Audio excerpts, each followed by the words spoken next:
Hi, writer. Want my support to get your book finished and out into the world? Join my Inner Circle membership, a community of supportive writers where each month we set goals, share pages, learn new techniques, and get you unstuck fast so that you can make continuous progress on your writing goals. Coached Writers Finish. And you can get me as your virtual book coach in this group program for only $199 a month, much less than a single one-on-one coaching session. Check out the details at susievidori.com/inner circle. We have live events happening all the time, so grab your spot now to join us.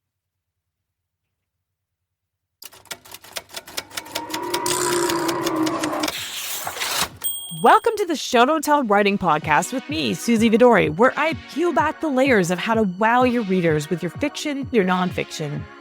Anybody can bang out a first draft, but it takes a little more work to make your book as amazing as it can be.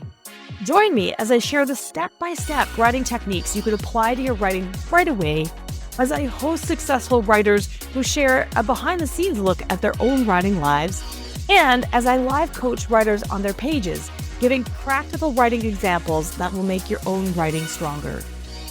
Nobody is born knowing how to write an engaging book. There are real and important skills that you need to learn.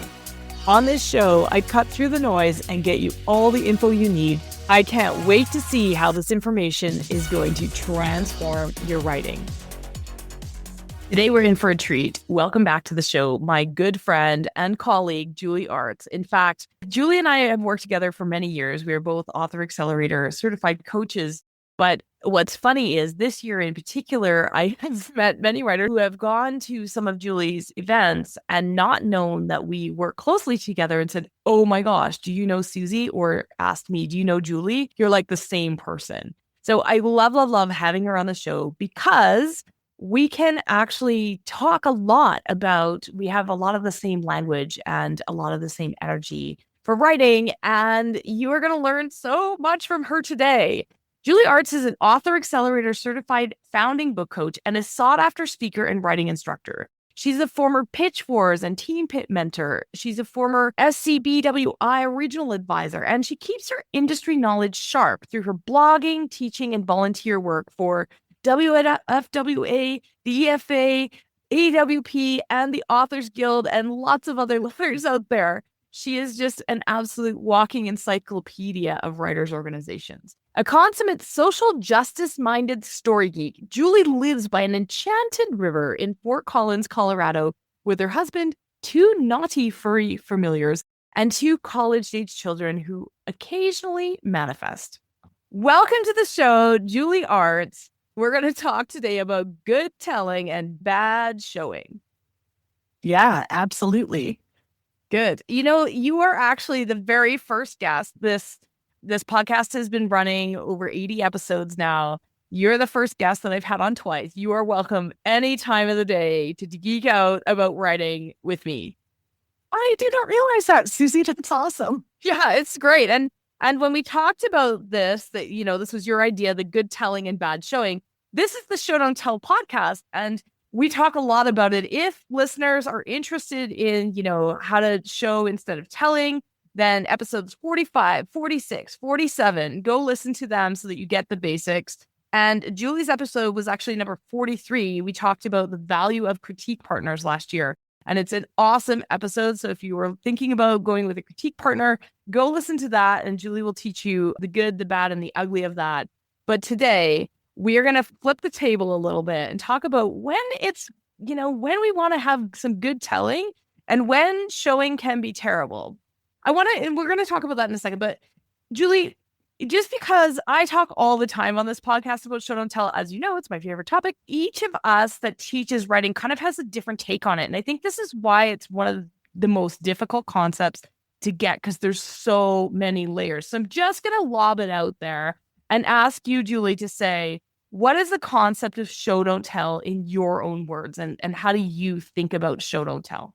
Yeah, that's a great question. Well, one of the reasons that I wanted to come on and talk about this is just because A, I like to be provocative, and B, I really believe that there is no rule in writing that you can't break, except maybe that romance has to have a happily ever after. That's because, so even show don't tell, it isn't universally applicable, right? So to me, it's more of finding the balance between showing and telling. It's about knowing when to show and when to tell. And so for me, that's what I focus on when I'm teaching this topic or when I'm reading pages for another writer. Absolutely. And I just want to talk about the happily ever after for a moment. We'd like to be provocative. I agree. Rules are made to be broken, but please, listeners, learn the rules first, because if you break every single rule in your genre, you're going to have a lot of trouble finding readers. They're going to be really frustrated. And that's the rule that Julie was just talking about. It's not like a rule because you can't have a sad ending in a romance. It's like readers are expecting it if you call it a romance, but you can write a romance with a sad ending. Just tell us it's a romance. Call it Right. romance fiction or something. I don't know. Call it something else. It's a fiction that has a failed romance arc, right? There are definitely, we can all think of tragic romance stories, but they're not genre romance, because genre romance, the readers are expecting a happily ever after or happily for now. Right. And those rules in genres are really just a contract with your reader. I pick up a book and I expect something, and if I don't get it, then I'm going to write you a terrible review because it wasn't what I expected, not because it isn't a brilliant book, right? So just know that. Exactly. And a thing that I like to tell writers is that when you're breaking a rule, first, what you said, learn the rules first and then break them. But second, also understand there is usually some sort of cost. So you have to weigh the cost versus the benefit. I'm going to break this rule. I'm going to do something that's not standard for genre. And I have to know that that might pull some readers out of the story. So I either need to make other aspects of the story even better, or just to weigh that cost and make sure it's really, really worth it, and that you're not just breaking the rule for the sake of breaking the rule. Absolutely. I mean, if you were to listen to, and many listeners to this podcast listen to other podcasts as well, or learn from other writers, other coaches, other editors, and the thing is it's almost impossible to apply everything that you know about writing, because it's just too many things. You have to pick and choose. You have to do a few things really well. And show don't tell is one of those things where I tend to teach rules that will reach the most readers, right? So I want you to not have those costs or not have those barriers. And so I teach you what's standard or whatever. It doesn't mean that you can't break it. And I hear this all the time when people finally learn show don't tell, and then they become this like teetotaler about it. And they're reading other books and they're like, Susie, I read this book and they had this terrible telling passage. And I'm like, it's fine, right? Like you can't do it 100% of the time. And then the other thing that I hear from writers is, but Susie, like when I'm showing and I'm doing all the things and I'm like showing my emotions and draining the well dry and describing everything, it's cheesy, it's over the top, I hate it. And I like to say, that's great, but unless you've been doing this for a very long time, I can guarantee you that you probably aren't showing enough. So, but there is a point in time when writers turn in pages, when I'm coaching them, like about the 6-month mark, when they finally figured it out and they're really comfortable and comfy and confident doing this technique where I'm like, whoa, now you're showing too much, right? But it's really far for most writers. It's not the case when you're first starting out. Okay. Do you find that, like, is that why when is showing too much? Is there a point where it feels cheesy? Why is that? And is there, like, what is over showing to you? What does that look like? Yeah, that's a great question. So 2 places that I definitely see this are, for example, when a character is going on a journey. So like half of the story right there. I get my purse, I go out the door, I'm showing, I walk down to the bus stop, I get out my bus pass, I get on the bus. And the actual scene, the actual action doesn't happen until I arrive at the location. So that is the perfect place to take all that showing out and just put a tell. I took the bus downtown. Yeah, exactly. Right. It's not exciting. It's not a scene. It's actually just a transition piece. And I think that's where there's really good telling versus bad showing, which is I got up in the morning, I brushed my teeth, I flossed my teeth, I put my pants on. Like, we don't need to see, unless Dracula is probably a flosser. Well, yeah, and I mean, there's a reason that writers do this, and I know I'm going to call some people out, and I'm going to get a flood of emails like, oh my gosh, I'm so embarrassed, I do this. And so if you do this in your writing, do not despair. It is normal for you when you start writing. The reason that we do this is because we don't think about it. We learn to show, and then we just sort of I call it drain the well dry. But the easiest way to start a scene is to have the person waking up and to tell you what they did from the beginning to the end. And the thing that we need to manage is that passage of time, right? And so for those out there who've never heard me say this, if you have a scene with your character waking up, that is usually for about 50% of agents, it will be an automatic rejection because you haven't learned how to manage the passage of time and it isn't very interesting. So if your book starts with your character waking up, please start it 5 minutes later. Right? It's as simple as that. Because if you're doing that, then they know that you haven't studied enough and that you haven't picked up on this. But yeah, what Julie said, where we're trying to show everything that happens in their entire day, and that isn't interesting. Your job, you might need to write that. You might actually need to write that because you don't know what her typical day looks like. But your job as the writer is to actually curate this information for us. You have the ability to move us forward in time and backward in time.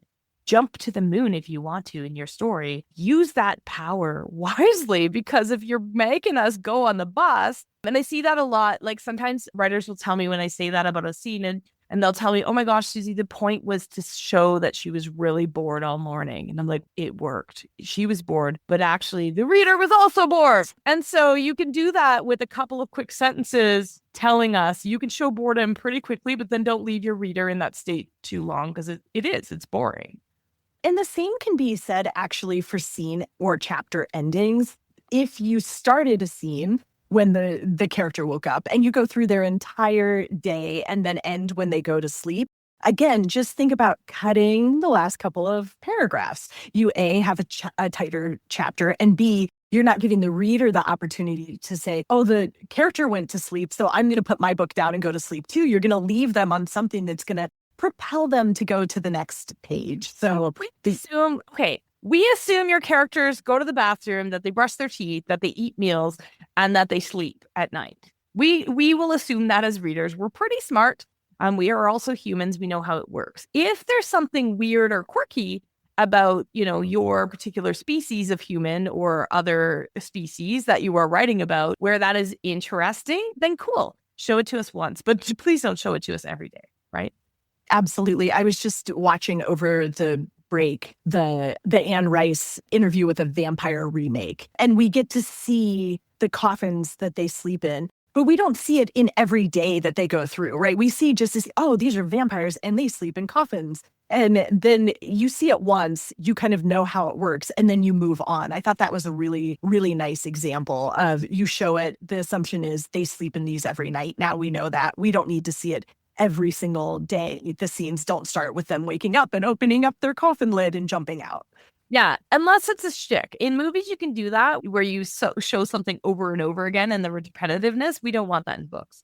Okay, so where else do you see overshowing? So that was like, show me, drain the well dry every movement of their day. Maybe start your scene later or end your scene earlier. Where else do you see it? Mm-hmm. Yeah, so I often see it as an over reliance on flashbacks. So obviously flashbacks, I won't say flashbacks, but I will say character backstory is really, really important. I'm going to define that for our readers.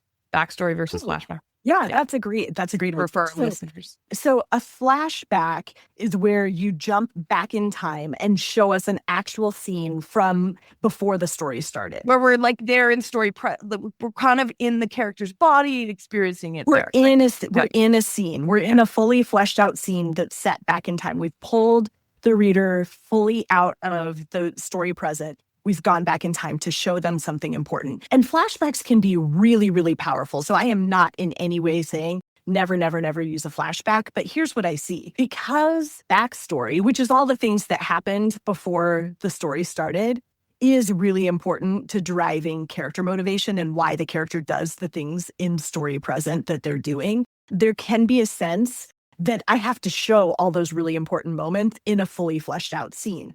But again, I was talking about cost earlier, and there's a cost to the reader every time you pull the reader out of story present and put them in the past. So you only want to do that when it's really, really important. I would say like major emotional turning point, that has some sort of anchor to what's happening in the story present, something that you can't. We'll be right back. Hey, writer, ready to take your fiction to the next level? Whether you've just got a great idea or you're already stuck in the murky middle of writing your book, the Wicked Good Fiction Bootcamp I designed just for you. This 8-week self-paced online course gives you the tools, the guidance, and the support you need to get to the end of your book and know that it is wicked good. Head to susievidori.com/bootcamp or follow the link in the show notes for more information and get started today. I'll see you inside where I'll be there to support you as you comment and share your work throughout the course.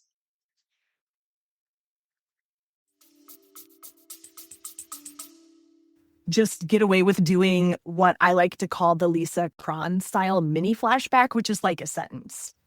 You know, I love my goldfish that died in 3rd grade had the same name as your goldfish, right? Like, to use a terrible example that I don't know how you would put it. We don't need to see you getting the goldfish in 3rd grade and realize that his name is Charlie. You just need to know, I once had a goldfish named Charlie. You have a goldfish named Charlie. Isn't that funny? Right. We don't need to see a whole scene about it's that. not interesting enough. Right. It's not emotionally charged enough. It's not moving the story forward in some way. It's a scene that you as the author know happened, but that the reader doesn't need to know. Yeah. And I mean, the main problem, because especially if you're writing, for the listeners out there, especially if you're considering writing or you're writing right now a dual timeline, which has some scenes in the past and some scenes in the present.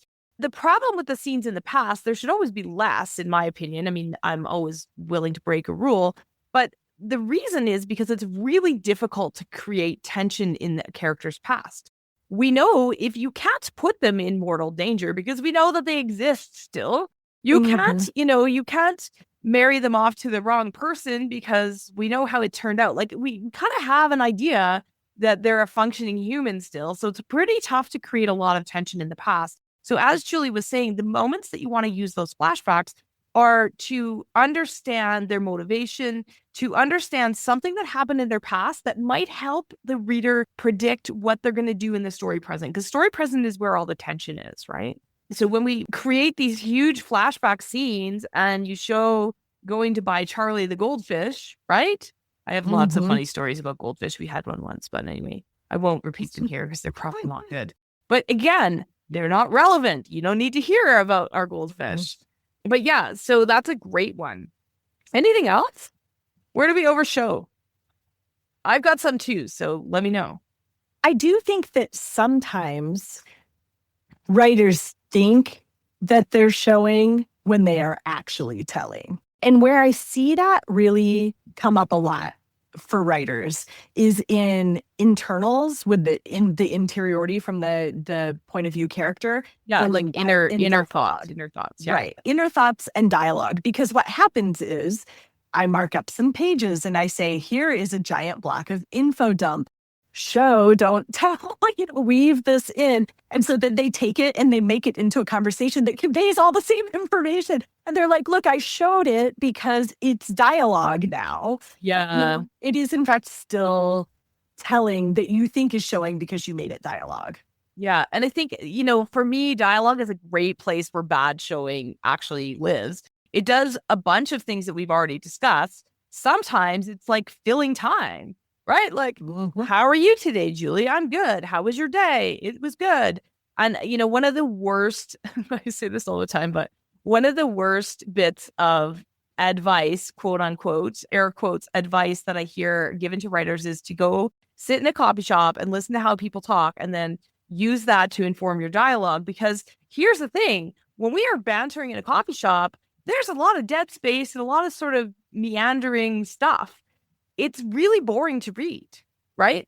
And there's something I like to call, this might have a real name. Maybe Julie can tell me what the real name is. I call it prompting dialogue, right? So it's like, and what else, Julie?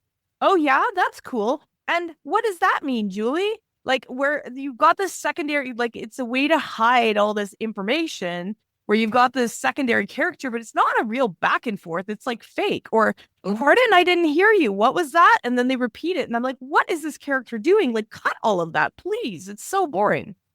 It's so funny because what I call that is, well, Bob. Well, Bob. Yeah, and maybe that's yeah, here. Well, Bob, that's like the one, yeah, and I know what you mean by that. And that's like almost to set up your info dump. Well, Bob, the reason, Susie's been having this podcast since 20 whatever, I don't even know, 2024, and this is the second time I've appeared on this podcast. And the first time I appeared on it was on the value of critique partners in episode 4. Are you guys bored yet? I'll stop. But you get it, right? And that's like, Bob, it's like if you could put that at the beginning of your sentence, you're definitely info dumping. Okay, so can I tell you something funny? I want to circle back to what you were saying please. about going to the coffee shop and listening to conversation. Do you love that advice? Do you give that advice? Well, let me tell you what I do, what I have my writers do. I do recommend that, but they can't stop there. And you can do this if you don't want to go listen in a coffee shop. You can actually turn on a podcast and grab, 3 minutes of back and forth dialogue, or you can turn on a television show or something like that. Live TV is better than a television show since the shows are scripted or whatever. But what you do is you take it, and then this is the key piece. You make the highlights reel of actual real human conversation, right? You're really taking out all the, hi, Susie. Hi, Julie. How's it going? How was your day? And skipping to the good stuff, the tension stuff, the stuff that moves the story forward. Exactly. So there's two parts to it. So definitely you can get inspired by that and how people talk and the intonation, but putting it all on the page is awful. I like to say that, great dialogue in books is a more sparkly version of real life, right? Like we are okay sitting in silence. I mean, not Julie and I, but and I say that cousins don't cloud that very well. We actually see each other in person pretty frequently. We'll be together in a few weeks. And yeah, there's very rarely a pause, but there's many people in my life where we can sit in silence, and you could show that as well. But that's a great place to tell, they sat in silence for a few moments, comfortable with each other's company. Never going to happen with Julie and I, and we're okay with that. Absolutely. Perfect. Okay. So the other we've talked about info dumps. We've talked about sort of like managing the passage of time really poorly. We've talked about trying to hide all your stuff in your dialogue and thinking that you're showing. What about repeating information that readers already have? This is one that I see a lot when I'm developmentally editing books, and they've done a scene, but and they show the whole thing, and it's like them telling, it's like they went to the battle. We saw the battle. We saw the best friend die in his arms. And then he goes the next day and tells the best friend's widow all about the battle and shows it again and tells us all about it. And I'm like, it's kind of showing, like it might even drop into it or something else. And it's probably very descriptive, but it's just something that your reader needs. Do you see that?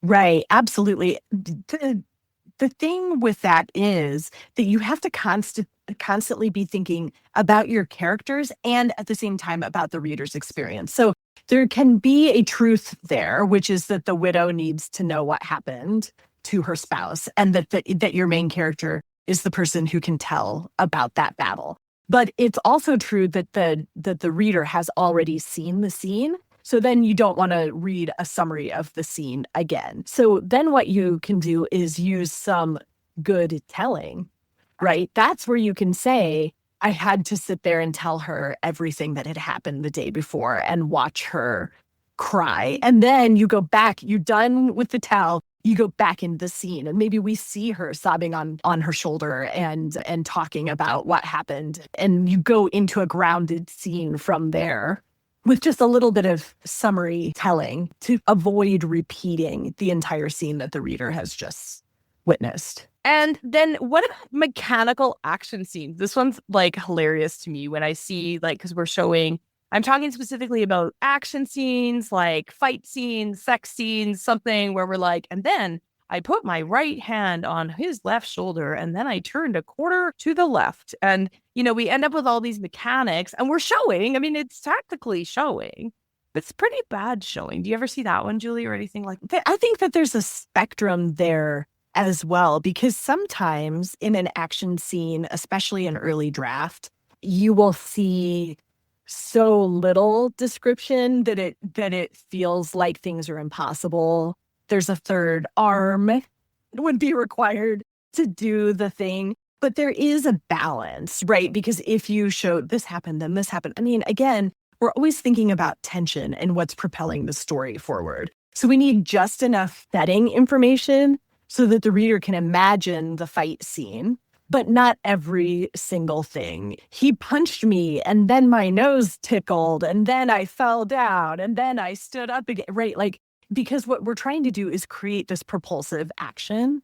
And in order to do that, I think you have to have a real sense of the tension. You want the words to be short, the sentences to be short and snappy, the action to be propelling forward. And I'm just going to put in a plug right now for who I think writes the best fight scenes in the business, Fonda Lee. Oh, yeah. I know Fonda, actually. Yeah, me too. Me too, because she's got that martial arts background. So you know when she's writing a fight scene that she's actually experienced something, probably not in space, right? But she has experienced some semblance of that fight. And so if you need help with your fight scenes, going to somebody that does it really, really well, like Fonda Lee, there are definitely others. If you're not writing a martial arts fight, but are writing a sword fight, there are other people that you can go to, for example.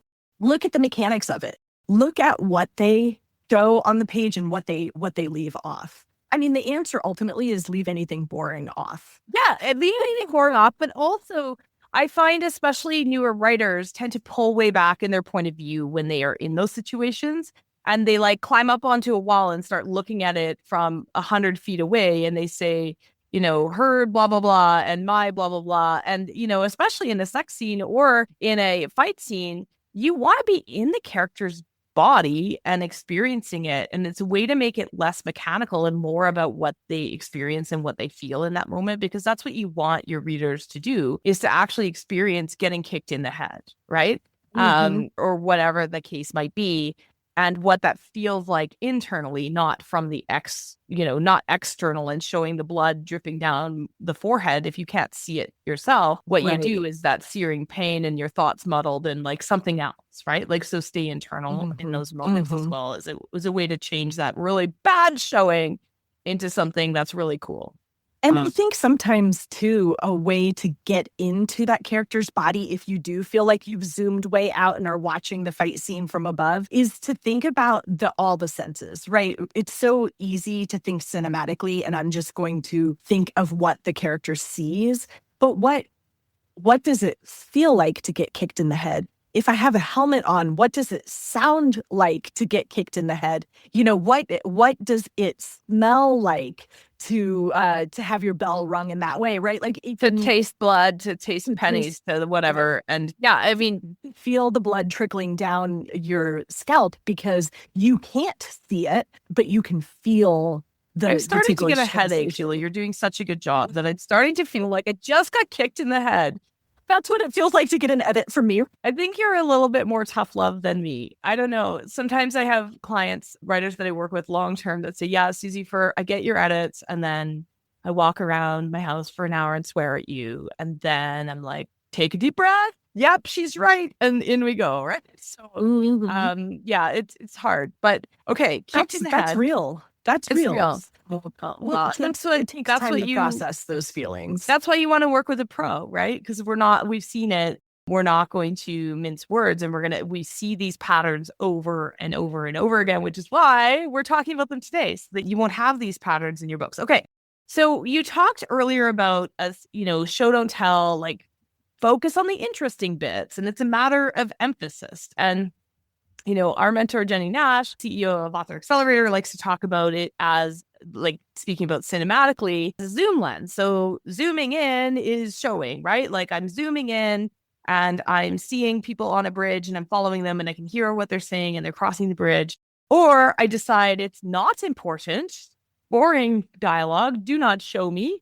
And I zoom right out, and maybe we're playing montage music and we say they crossed the bridge, skipping happily hand in hand. And that's all we care about, right? And it's one sentence versus, 3 pages of dialogue that is really mundane and boring. And that is your job as a writer, is to figure that piece out. So sometimes you need to zoom out and tell us. Okay, so what does that look like, Julie? And where should we be doing that?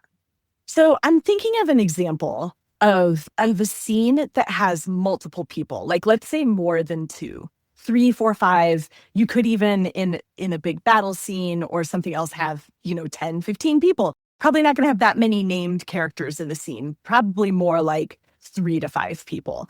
So if you had to show each one of them come through the door and sit down in the coffee shop, Susie arrived. And then 3 minutes later, Julie arrived. And then I read a scene like that yesterday. I'm not gonna lie, I read a scene like that yesterday. And it's 4 minutes later, Danny walked in and said, "Hey, you guys are early. What's going on?" "Hi, Danny. We're working our friends into this scene." But you don't need to do that. You don't need to watch a parade of each character walking into the scene. But on the flip side, again, this is why I'm thinking of show and tell as like a continuum or a spectrum. Is on the other side, if we just start with Susie and I talking in a scene in a coffee shop, and then 3 paragraphs into the conversation, Danny pops in, but she's been sitting there the whole time, but we didn't know it.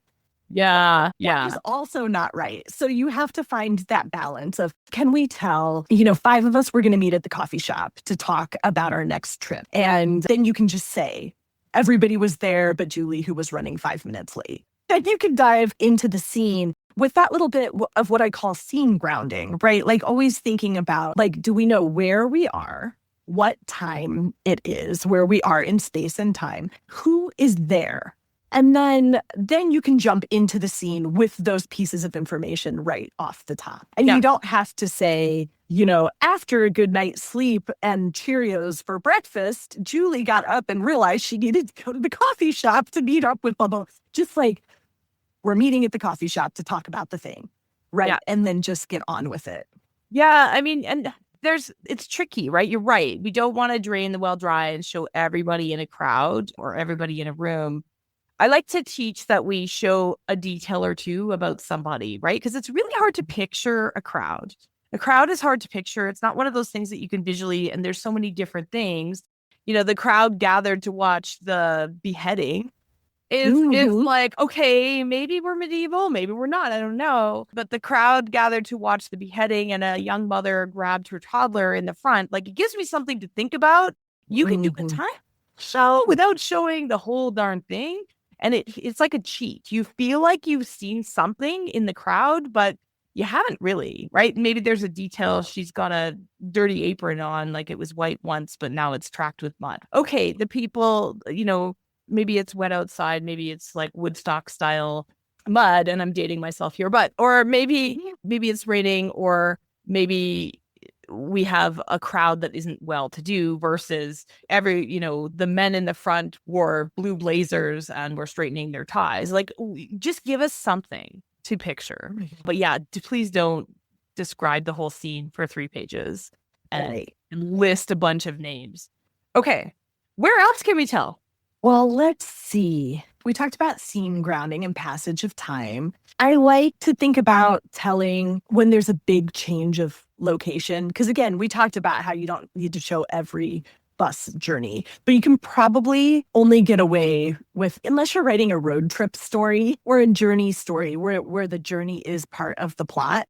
Most of those logistics of moving from place to place can just sort of happen because we're just getting people from point A to point B. Nothing is happening. Unless it's Girl on a Train and you want to actually show what she's seeing on the train. Like, if it's part of the story. Right. But in general, it usually isn't. Yeah, absolutely. Absolutely. So I think then you get into, again, long pieces of showing, but that don't have any tension. So you mentioned Jennie Nash earlier, and one of the things that I love about her inside outline is this concept of here's what happens, and then here's why it matters. Yeah. So if you can't answer that question, why it matters, or if the answer is the reason the bus trip matters is because I have to get my character into town, then the journey itself doesn't matter. Just being in town matters. And so you can just skip that part. Yeah, right? It's a good question to ask yourself. Does this matter? Do we need it? And don't keep it just because you like what you wrote. Don't keep it just because it helps your word count. Get rid of it and then leave those moments, leave that word count, leave all that extra space in your book to go and implement showing on those really big ones. Like if you've got magic or you've got a fight scene or you've got something. I mean, it's bad showing if you show us, but you only show us a paragraph of something really fundamentally the biggest moment, the climax of the book, and we kind of summarize it in 2 sentences. You haven't done your job, right? Like make it big, make sure that your reader doesn't miss it. Okay. How about like we talked about like good telling is when we summarize something that's unimportant, when we want to manage the passage of time. There are some places in your book where you can tell us a little bit more and it's tolerated, like those little info dumps. And, when we first meet a character, you could probably get away with a few sentences of describing them. Please don't do that after 3 chapters when we've already been hanging out with your character. And then you stop the action to like describe their clothing and their looks. Please don't do that. Do it. If you're going to do it, give us a couple of details. Do it the first moment that we meet them because we need that, right? Or as Julie mentioned, the grounding at the top of the scene when we want to talk about who's there, whose head are we in, where are we in time and space, and where are we? Like, what's the setting? And so those are great places that you can kind of hide a little bit extra info without it feeling weird. Yeah, I agree. And I like to think about it in terms of layering too. Because so the first time you see a character, you probably want to give them if they have a defining characteristic, you want to get that on the page. Because if we're meeting a lot of characters in the opening of a book, sometimes it's hard to remember if we just have a name. So we get a name and we get Susie with the curly hair, and we get a name, we get Julie with the hot pink glasses, right? And then that's something that we can latch onto. And then maybe the next time you see us, you get another piece of information that's sort of slowly building the character over time. And that's so much more effective than stopping the action to in detail describe Susie and then in detail describe Julie in a paragraph each. Now, again, you may need to do that, dear writer. You may need to stop and write on a different piece of paper, in a different file, all the details about your characters. Who do they look like? What do they, all the things to keep it straight. What is their eye color? It's really hard to find eye color if you're writing book 3 in a series for a character that was fleetingly in book 1. It's difficult to search. If you want to keep track, and a little trick too, if you've got a lot of characters in your book, sometimes you can pick like a celebrity or something and be like, okay, they have the features of so-and-so. You can pick Julie. She's really, really awesome. You can give hot pink glasses. What color are your eyes, Julie? I can't actually tell. I think they're blue. Brown. They're blue. Are they blue? Okay, I didn't know. Well, they have a little hazel in them too, but yeah. Yeah, see, it's hard to remember. So we keep track of those little details, but dole them out along the way, as Julie said. And when I say, you can give a little bit more information on first meeting of a character or the first time that we visit a location, it's like a couple of details, maximum 3. It's not 3 paragraphs. So we don't want to stop the action. Okay. Absolutely. So, and there's a few places where you're going to need a little bit more, right? If you're writing historical fiction, if you're writing sci-fi fantasy, you might have some additional world building that you need to incorporate, but we're still talking about weaving details into action versus just plonking 3 or 4 paragraphs that shows off your great world building skills or your great historical research that you've done, right? Weave it into the action, make everything do double duty. So when Susie was talking about looking at the crowd and the mother and the daughter were sitting there, that's the place to weave in what the clothes that are from 1700s France look like. Just a few key details to give the flavor of the historical setting, right? Rather than exhaustively digging into her shoes were this and her dress was this and the little girl was holding this in her hand and their hair was plaited in this way or whatever. You can definitely go overboard. So pick the key details that are going to be memorable, that evoke the setting, but keep the story moving forward. Well, exactly. Keep it moving and have them interacting with the setting to describe it rather than standing there and looking at it. Have them interacting with the clothing, with the objects, with the world. And those are ways like to sort of combine that description that can feel really heavy with the action and moving the story forward and kind of making everything have a meaning is awesome. Awesome. Okay. I like to say everything should do double or triple duty, right? So when you're describing something, make sure that it's something that would be relevant to your point of view character, right? Because if I walk into a room, I might notice different things than Susie would notice when she walks into a room because we're different people. We have different interests and different things would occur to us. And so you want to have that same specificity in what your character sees and what they describe. So if they would not care about it or describe it, then it shouldn't be on the page. And if they do notice it, there should be a specific reason, not just because you really want to show off that you've done exhaustive research on the clothing of 1700s France. Yeah, exactly. And as Julie said, there are certain genres that have a little bit more tolerance for that and actually expect it. And the two are science fiction and or historical fiction mainly. There are others as well when, or if your character is a particular history buff, sure, but keep it short. Keep it short and make it part of their character and make sure that it's all completely relevant. I always talk about this one example, but science fiction, I can tell you it's probably in the double digits of books, drafts of books that I've read where people are eating spaghetti for no apparent reason. And I asked them on the spaceship and I asked them like, why isn't the spaghetti floating or whatever? And they're like, no, there's gravity. And I'm like, why is it spaghetti? And the answer is because I had spaghetti for dinner before I wrote that scene. So be really, be really mindful that everything, why not pick hydroponic vegetables that are grown on the port side of the ship? Then you've incorporated some world building and shown us what they actually eat versus just picking something that has no meaning. And as Julie was saying, doing double, triple, quadruple duty if you are really keen. Okay, amazing. So I was so excited to talk about this topic, Julie, and this did not disappoint. What's the bottom line on good telling, bad showing? What can we take away from this conversation? I think the key is to really think about the tension and the way that you're moving the story forward. If you're doing things that are stopping the action cold in its tracks without a good reason, sometimes you might need the character to pause, go lick their wounds, and come back to the action. But for the most part, if you're abruptly stopping the action to provide us with 3 riveting paragraphs about the historical research you've done, you probably are doing the bad kind of showing, or you're doing a little bit too much telling. So just keep thinking about the reader experience, keep thinking about what's reasonable for the character to know and be talking about, and keep that mind to the narrative drive, the tension that's going to be running through the book, the thing that's going to keep the readers turning pages. Amazing. Okay. I'm sure that you will probably be so because we will brainstorm more things to talk about when we're in person together in a few weeks. I'm counting on it. Where can listeners find you and your services? Tell us a little bit about what you do. We did it at the beginning, but tell us a little bit about how they can work with you and where we can find you. Yeah.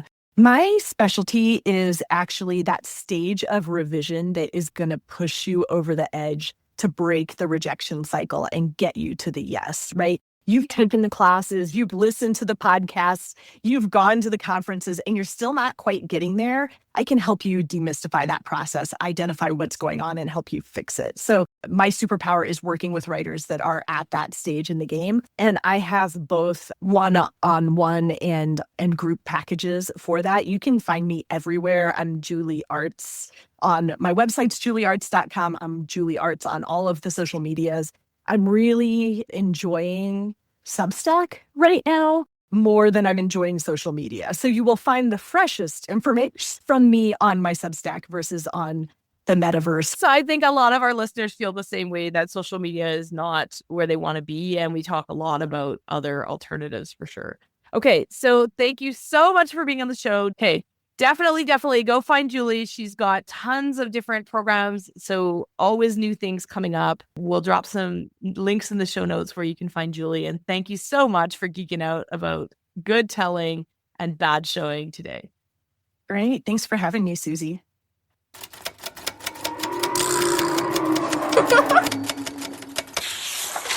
Thanks for tuning in to the Show Don't Tell Writing Podcast with me, Susie Vidori. It is my absolute honor to bring you the straight goods for that book you're writing or the book that you're planning to write. Please help me keep the podcast going by helping people find us. You can subscribe to the podcast and leave a review on Apple Podcasts, Spotify, or wherever else you're listening to show how much you enjoy the show. That's how other listeners will find us. Also, visit susievidori.com/newsletter to hop on my weekly inspired writing newsletter list, where you'll stay inspired and be the first to know about all the upcoming training events and writing courses that happen in my community. Want my eyes on your writing? Submit a page of your current draft for a chance to come on the podcast at the link in the show notes. I'd love to chat with you about your writing in my always positive, incredibly supportive way so that you can make great strides towards your writing goals. I'm here to cheer you on. Remember, that book you're writing is going to open doors that you haven't even thought of yet, and I can't wait to help you make that it the absolute best it can be. See you again right here next week.